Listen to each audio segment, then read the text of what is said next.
esses fenômenos como consequências. Vamos entender melhor?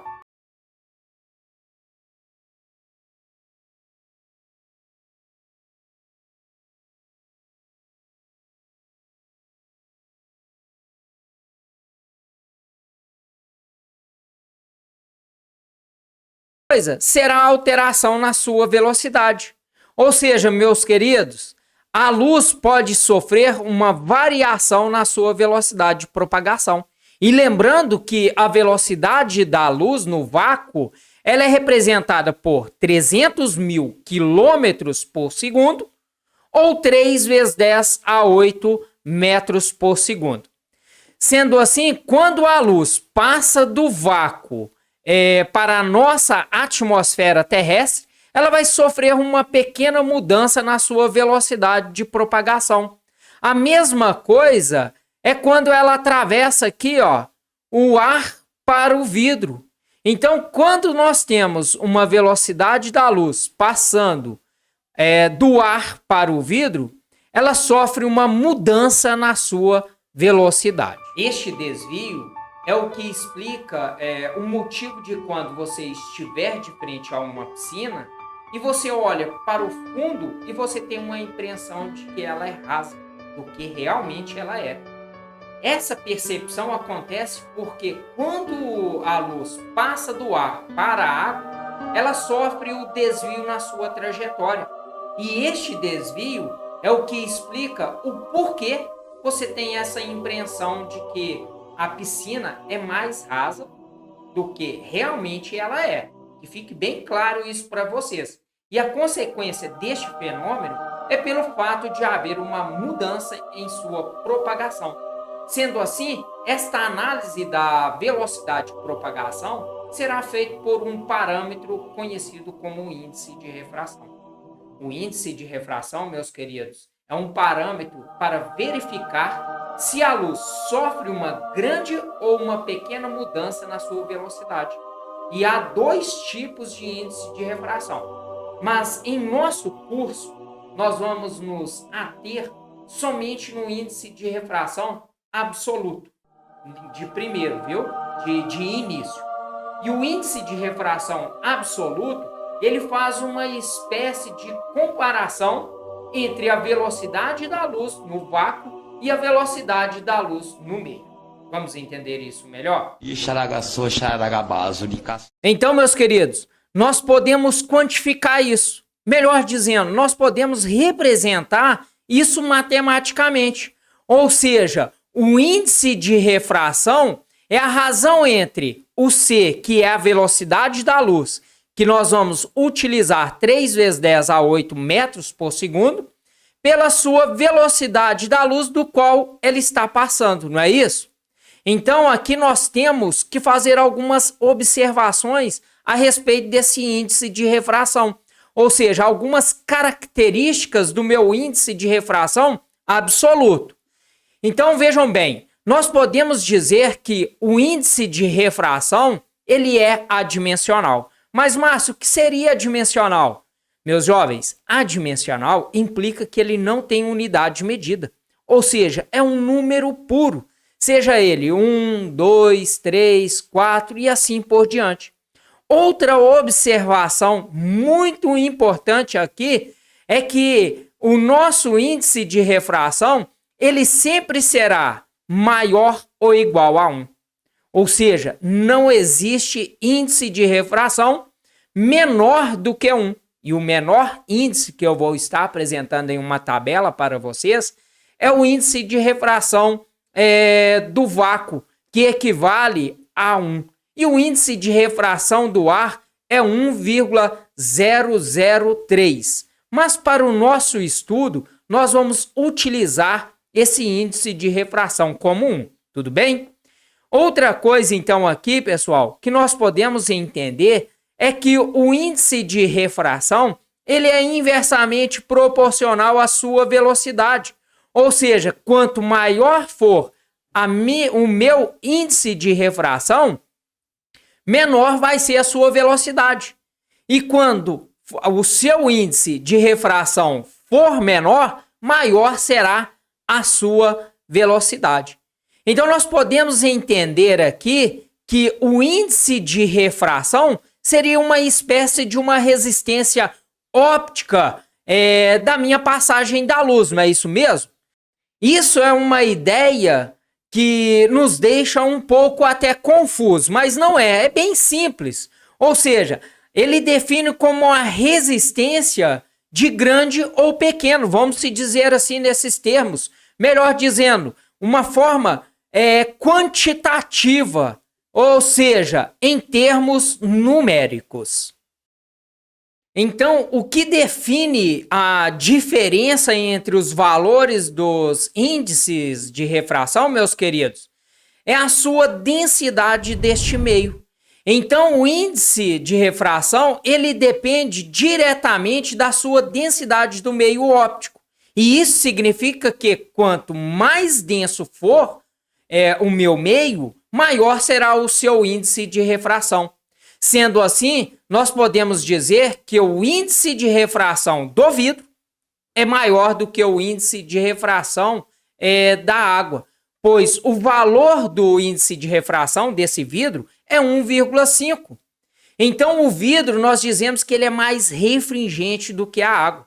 Então, meus queridos, como o índice de refração, nós vimos anteriormente, que ele é inversamente proporcional à sua velocidade, sendo assim, aquele que tiver o maior índice de refração vai ter uma menor velocidade de propagação, não é isso?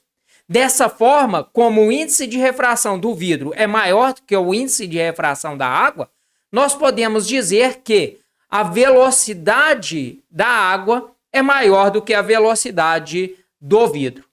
E a última característica que a gente vai identificar é o fato de que o índice de refração, ele também define o quanto a luz vai ser desviada ao passar de um meio para o outro.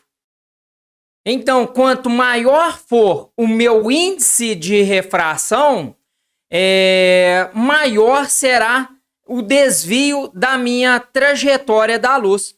E isso se o desvio acontecer, porque pode acontecer de a luz sofrer uma refração, ou seja, mudar de meio sem que haja uma mudança em sua trajetória, ou seja, em seu desvio, tá bom, pessoal? Mas eu vou explicar melhor em uma outra aula essa situação.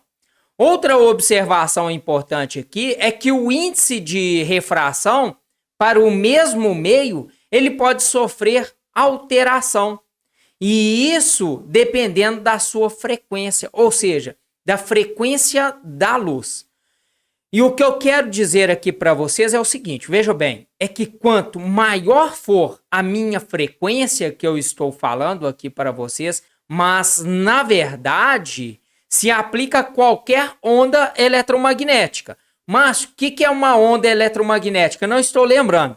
Onda eletromagnética é aquela onda que não necessita de um meio material para se propagar. Mas como nós estamos aqui estudando, né, a parte da óptica, o comportamento da luz, eu vou dar uma atenção maior para a luz, ok? Então, quanto maior for a minha frequência, maior será o meu índice de refração. Eu quero dar um exemplo aqui do nosso espectro visível da menor frequência, que é o vermelho, né?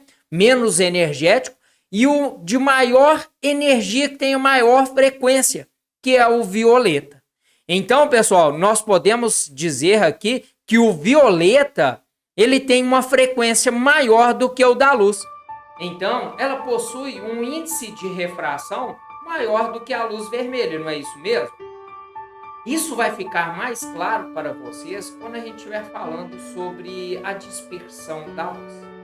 Meus queridos, estas são as características que eu julgo importante a respeito do índice de refração. Agora nós vamos discutir sobre o segundo tipo de índice de refração, que é o relativo.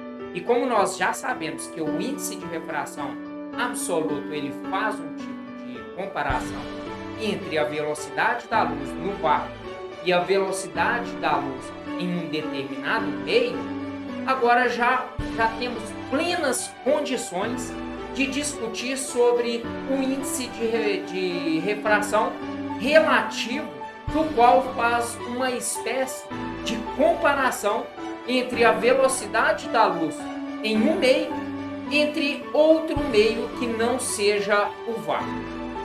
Vamos entender isso? São vendedor da Nestlé. Vejam que nós temos que o índice de refração de A e B, ou seja, entre o meio A e B, é a razão entre NA e NB. Essa é uma expressão que a gente utiliza muito para determinar o índice de refração relativo, ou seja, um em relação ao outro. Então, meus queridos, esta expressão ela pode ser reescrita da seguinte maneira: o índice de refração de NA como sendo a velocidade da luz no vácuo sobre a velocidade de um determinado meio.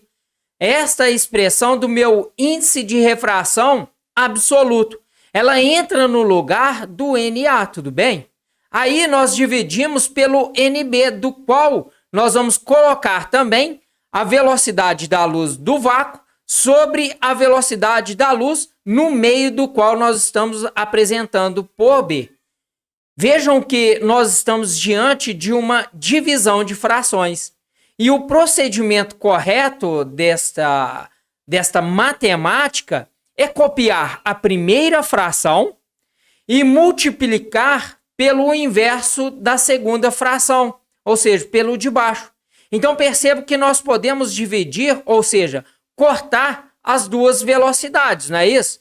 Ou seja, a velocidade do vácuo, que são constantes para os dois meios. Então nós chegamos nesta equação aqui, ó, que nos permite calcular a diferença entre os meios do índice de refração entre A e B pelo índice de refração relativo entre os dois caras, ou seja, a velocidade de B pela velocidade de A. Meus queridos, fecho aqui essa aula a respeito da refração da luz, do qual espero que tenham entendido a diferença entre os dois índices de refração, ou seja, a refração absoluta e a refração relativa. Melhor dizendo, índice de refração absoluto e do índice de refração relativo.